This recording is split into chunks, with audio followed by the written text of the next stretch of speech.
بسم الله الرحمن الرحيم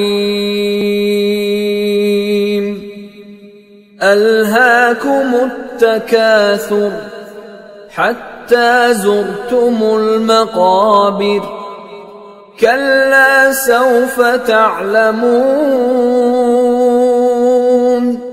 ثم كلا سوف تعلمون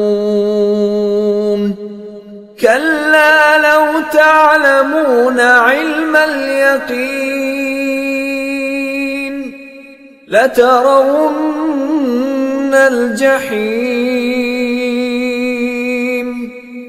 ثم لترونها عين اليقين ثم لتسألن يومئذ عن النعيم.